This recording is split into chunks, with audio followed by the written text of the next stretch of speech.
Scentland, the land of scent. Yes, hello and welcome everybody. It's Chris back with yet another fragrance review, and this time I decided to do a very special fragrance review edition.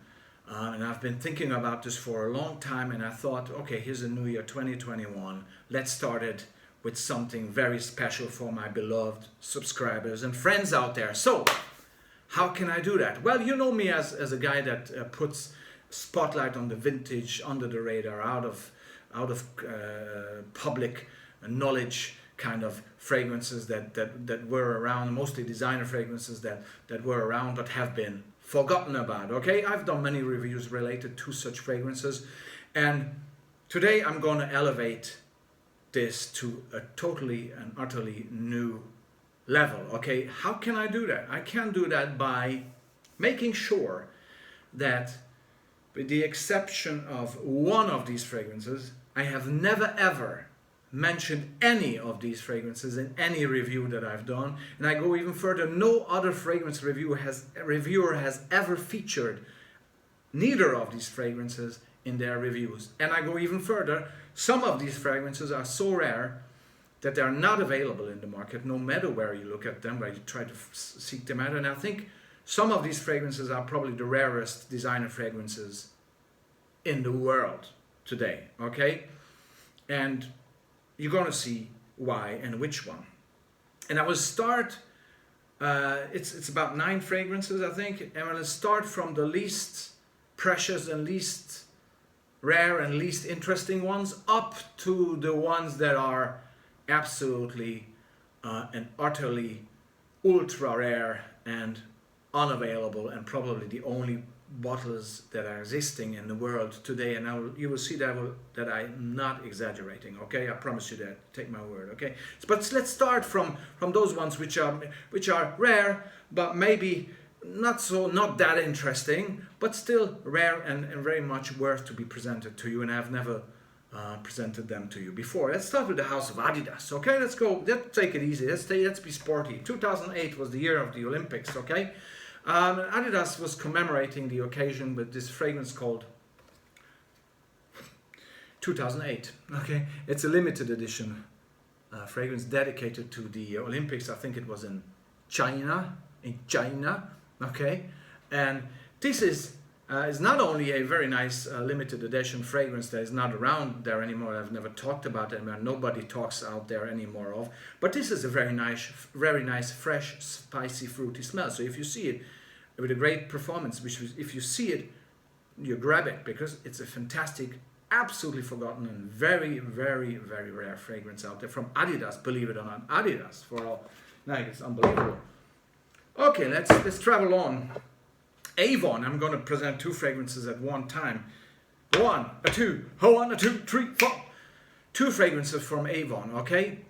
One has been released in 1990, and it's called Bleu Heat. There you go. That's the name. And there's a tiny little bit left there in the bottle, but it has a reason I keep it, and it has a reason I present it, because this is one of the nicest aromatic citrus green fragrances ever. It's very close to Sport de Paco Rabanne, which is also a discontinued fragrance. But this is just such a, and I love the presentation with this little globe type of scenario. Bleu Heat from the year of 1990 from AVON, and 1993 saw, many of you know, probably remember this one, Aztec, a wonderful fresh spicy fragrance from AVON. And AVON is notorious for releasing fragrances and then discontinuing them 2 years later. Okay, it seems to be that this was the case with these guys here as well, but they're very much high quality, good fragrances, and extremely rare. Nobody talks about them. I've certainly never mentioned them. So here they are for you. I shine the spotlight on them for you to get to know them. AVON with these 2 beauties. Now let's travel on. Let's elevate a little bit. Okay, let's elevate. Boucheron of all houses. Okay, Boucheron. Everybody knows Boucheron pour Homme. Nobody knows this one. Not even Fragrantica. Fragrantica is not listing it. Wake up, little Susie, wake up. Nobody's listing this, okay? Why? I wonder, okay? It's so rare, and this is not the Pour Homme fresh version. There was one released, Boucheron Pour Homme Eau Fraîche. This is not the one. This is called Boucheron Pour Homme Eau de Cologne. There you go. Bottle is the same. The whole thing is presented though in a green scenario, and this is what it's all about. What you see is what you get. Soft, green, classy. That's what this fragrance is all about. Nobody talks about it. Nobody.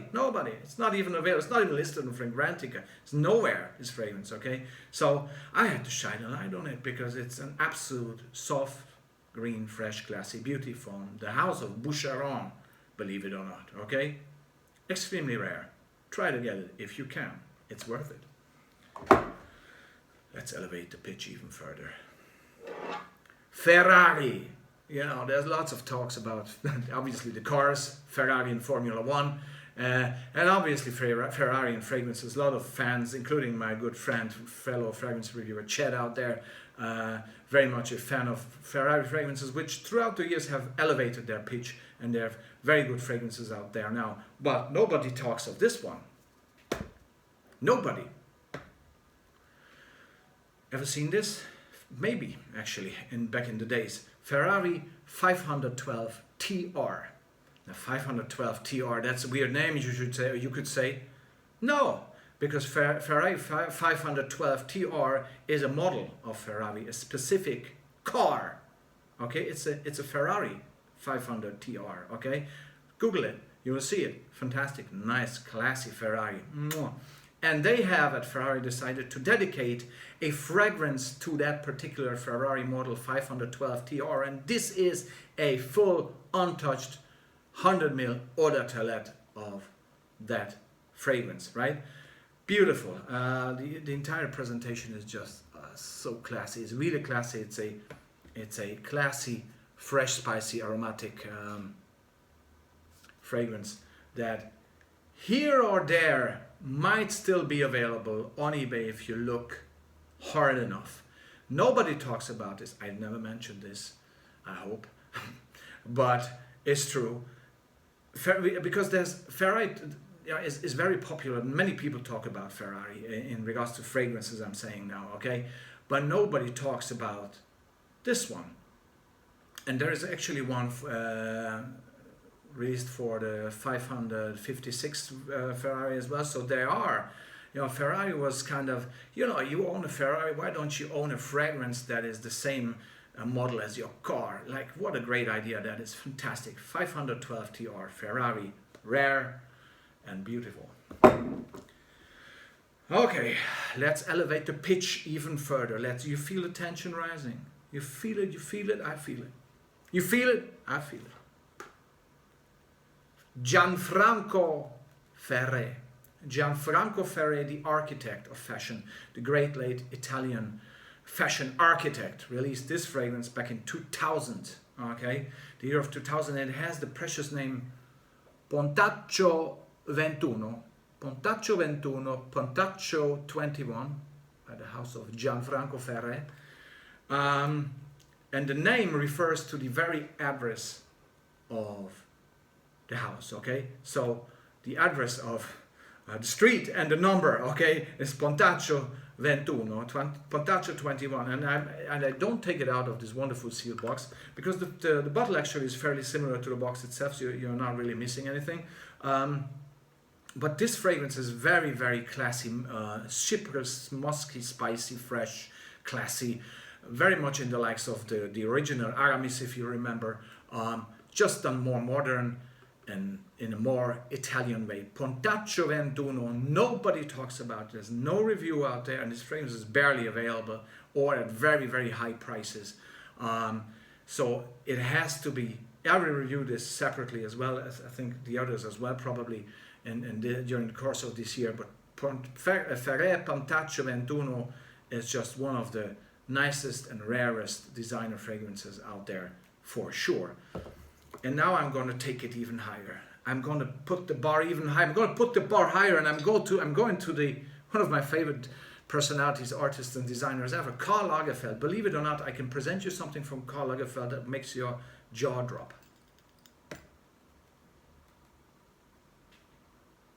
Voila. And this is, ladies and gentlemen, Liquid Karl. Liquid Karl. There you go. It's Liquid Karl, okay? Liquid Karl.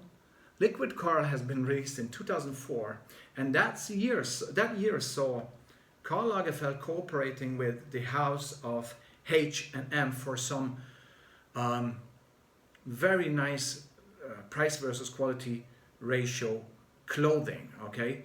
Inexpensive yet Lagerfeld. This was one of the great ideas from Karl, going into a direction, bringing the people Lagerfeld stuff in an affordable way. Okay, that was the aim of his cooperation with H&M at the time. And if you turn this fragrance around, you can actually see that it's vintage. I hope you can see it. Vintage 2004, December 12, 2004. Okay, so it's a December 2004 vintage bottle. Not much of this stuff available. How does it smell like? Karl Lagerfeld dedicated this fragrance to his love of the smell of fresh bread. Fresh bread, you cut it open and you smell the loaf inside, and you get this tremendous fresh bread smell. And this is exactly how this fragrance smells. It smells of fresh bread, and it's totally and utterly ultra rare. You know, I haven't seen it anywhere. Nobody talks about it. I never talked about it. I don't see it anywhere. It's so rare that it's almost the rarest, but just almost, because I can go even further. I can go further, and I promised you, I'm going to present you a fragrance or fragrances, and one fragrance in particular that is absolutely ultra rare in the entire world, around the globe. I don't think that you can find this stuff, but let me know if you can, because then you're class. And we go, well, this has a story. Formula One in the mid-late 70s saw a Austrian-born Swiss-Canadian entrepreneur entering by the name of Walter Wolf. Okay, he created a Formula One team, and this Formula team was called Walter Wolf Racing. Okay, and they had people like James Hunt, Jody Scheckter, Keke Rosberg in their cockpits, okay? And they're famous for winning the very first race in 1977 that they ever entered. So they entered for the first time and they won the race, Jody Scheckter at the time, for Walter Wolf Racing. And probably Walter Wolf got so excited or was such a brilliant entrepreneur that he released fragrances, a line of fragrances branded by him, or better to say, the Formula One team of Walter Wolf Racing. And these, ladies and gentlemen, these are two different fragrances here. One is called Formula One Steel. Okay, Walter Wolf Racing Formula One Steel. It's a 50 ml. And we have Walter Wolf Racing Sport Cologne Formula 2 Wood. Okay, these fragrances are unopened, unused, perfect condition splash bottles. Okay, they've been sitting in a warehouse for decades without being touched. Okay, when I opened this, there was no fingerprint on the fucking bottle. Okay, so this stuff in this presentation is absolutely ultra rare. Look at this, Walter Wolf Racing, and I go even further because it has some. I still have the Walter Wolf Racing kind of scenario going on here. This is a helicopter, I don't know why, but you can see the selection. Actually, there's one more fragrance out there. It's leather. I don't have the leather one, but this is the range of fragrances that came under this brand. Walter Wolf Racing, and these are, I smelled them, so it's open because I screwed it up and opened it and smelled it, but I never splashed it. And they smell very much like they're a child of their time, but this is something that is so utterly rare that I don't think, especially in this condition that I'm having them in, both of these, spotless condition, I don't think that there is any such fragrance available in the world any out there at all. Okay, so that was my little range of rare, very rare, ultra rare, and extremely ultra rare fragrances. Okay, thanks very much. I hope I didn't disappoint you with this little range of special babies, just special juices.